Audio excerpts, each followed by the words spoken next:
আমার হাসবেন্ডরা ২ ভাই ২ বোন। আমার ননাস খুব চমৎকার একজন নারী। উনার মতো মহিলা আমাদের জীবনে পেয়েছি আমার জন্য অনেক বেশি ভাগ্যের। তার ঠিক উল্টো আমার ননদ। প্রচুর চঞ্চল আর প্রচুর বেয়াদব। তার চেয়ে বেশি খুব নাটকবাজ। আমরা জয়েন্ট ফ্যামিলিতে থাকি। আমার চাচা শ্বশুররা আশেপাশে বিল্ডিংয়ে থাকে। আমার বিয়ের পর দেখি ২ দিন পর পর সব কাজিনেরা একত্রিত হয়। সবাই যখন সে একসাথে থাকে সে সবাইকে উস্কায় দেয়। চল আজকে ফুচকা বানাই, চল আজকে চটপটি খাই, চল বিরিয়ানি খাই। সবাইকে উস্কায় দিবে, জিনিসপত্র আনাবে আর বলবে সবাই মিলে হাতে হাতে করব। কিন্তু করার সময় রুমে গিয়ে শুয়ে থাকে আর বলে আমার খুব পায়ে ব্যথা। আবার রান্না শেষ হলে আগে গিয়ে বেড়ে নিয়ে আসবে আর সবার আগে খেয়ে ফেলবে। যেহেতু তারা ১৫-২০ জন আয়োজন করে, খাওয়ার সময় তো সবাই একসাথে খাবে, তাই না? সবচেয়ে বড় কথা, সবাইকে উস্কাই দিয়ে সব কাজ আমার একা করতে হয়। তার কাজের ম্যাক্সিমাম পুরুষ। তারা আর কি রান্নাতে হেল্প করবে বলেন? মেয়েগুলোর সে নিয়ে শুয়ে শুয়ে গল্প করবে আর রান্না শেষ হলে আমি ফ্রেশ হয়ে আসতে আসতে দেখি সে নিয়ে একা একা খাচ্ছে মেহমান ডেকে। তারপর ২-৩ সপ্তাহ পর পর সবাই ট্যুরের প্ল্যান করবে। প্ল্যান ম্যাক্সিমাম টাইমে সে করে, কিন্তু যাওয়ার ঠিক ১০ মিনিট আগে এমন ঝগড়া লাগাবে যাতে কেউ না যায়। প্রত্যেকবার সেম আর সেম। যেমন লাস্ট টাইম সবাই কক্সবাজার যাবে। তার ফুফাতো ভাই বিদেশ থেকে এসেছে, তাই সে নিজে আবদার করছে যাবে। তাই উনি প্রায় ১৫ জনের জন্য গাড়ি বুকিং দিয়ে দিয়েছে। সবার গোছানো শেষ। পরদিন সকাল ৫টা ৩০-এ রওনা দিব। সবাই ভাত খেয়ে ঘুমাতে যাবে। আমি সব প্লেট ধুতে বেসিনে নিচ্ছি, তখন আমার শাশুড়ি তাকে বলছে, তুই একটু গিয়ে বউকে হেল্প কর। ও মা, এই কথায় সে সবার সামনে উঠে রুমের দরজা লক করে দিছে। এরপর ঘর ভর্তি মানুষ, অনেক চেষ্টা করেও তার দরজা খুলতে পারেনি। কি যে সিন ক্রিয়েট করেছে, রুমে ঢুকে রুমের সব জিনিস সে ভেঙেছে। পরদিন সকালে কোনোভাবে তাকে নিতে পারিনি। সে ভেবেছে অন্যবারের মতো সবাই থেকে যাবে, কিন্তু তাকে ফেলে সবাই চলে গেছে। তার সাথে আমাদের এক নানিকে রেখে গেছে। আমরা ট্যুর থেকে আসার পর অনেকদিন আমাদের সাথে কথা বলেনি। কেন তারে ছাড়া আমরা বেড়াতে পারলাম, এই তার দুঃখের বিষয়।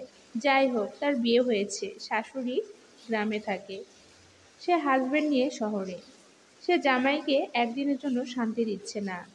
একবেলাও নাকি রান্না করে না, জামাইকে রেস্টুরেন্ট থেকে আনতে বাধ্য করে।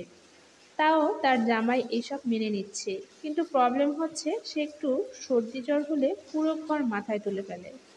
তার অবস্থা দেখে তার হাসবেন্ড ২ বার তাকে হাসপাতালে ভর্তি করেছে। কিন্তু তার এমন কোনো সিরিয়াস কিছু হয়নি যে হাসপাতালে ভর্তি করতে হবে। তার বিয়ের ১ মাস পর আমার দেবরকে বিয়ে করিয়ে আনি। বউ এখনো কলেজে পড়ে, বয়স কম, খুব আদুরে, তেমন কাজ জানে না।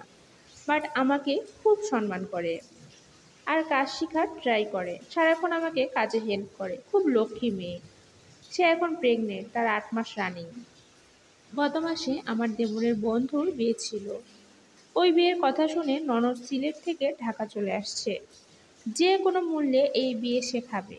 কথা ছিল সে আর তার ভাই মানে আমার দেবর যাবে বিয়ে খেতে। যেহেতু বিয়ে ফ্রাইডে ছিল, তার ২ দিন আগে আমি আমার বাপের বাড়ি ফেনীতে আসি। বিয়ের দিন শুনলাম ননদ যে কোনো মূল্যে দেবরের বউকে বিয়েতে নিবেই নিবে। আমি অনেক অনেক মানা করেছি এই সময় বাইরে না যেতে। তার মধ্যে ওইদিন প্রচণ্ড ঝড়, ১ হাঁটু পানি। আমি কোনোভাবে বাইরে যেতে নিষেধ করেছি। দেবরের বউ যেতে চায়নি, কিন্তু ওই মেয়ে নাছোড়বান্দা, সে নিবেই। আর বলে গাড়িতে যাবে, এত কিসের অসুবিধা। আমি ফোন রেখে বাচ্চাকে খাওয়াচ্ছি। এর ১০ মিনিট পর ননদের ফোন। কি যে চিৎকার দিচ্ছিল, বলতেছে তার ভাইয়ের গাড়ি অ্যাক্সিডেন্ট করছে। দেবর আর দেবরের বউয়ের অবস্থা খুব সিরিয়াস, তাদের ঢাকা মেডিকেলে নিয়ে যাচ্ছে লোকজন। এটা শুনে রীতিমতো চোখ অন্ধকার হয়ে গেছে আমার। দেবরকে ফোন দিচ্ছি, ফোন ধরে না। এদিকে ননদ তো চিল্লায় চিল্লায় কাঁদতেছে, বলে তুমি তাড়াতাড়ি আসো, আমাদের তো সব শেষ। বাচ্চা পেট থেকে বের হয়ে গেছে। বিলিভ করবেন কিনা জানি না, দুধের শিশুকে বাসায় রেখে ঝড়ের রাতে ছোট ভাইকে নিয়ে ঢাকার জন্য বের হয়েছি। কয়টা যে গাড়ি চেঞ্জ করেছি মনে নাই। রাত 4টা 20-এ আমি ঢাকা মেডিকেল পৌঁছাইছি। গিয়ে দেখি দেবরের বউয়ের তেমন কিছু হয়নি।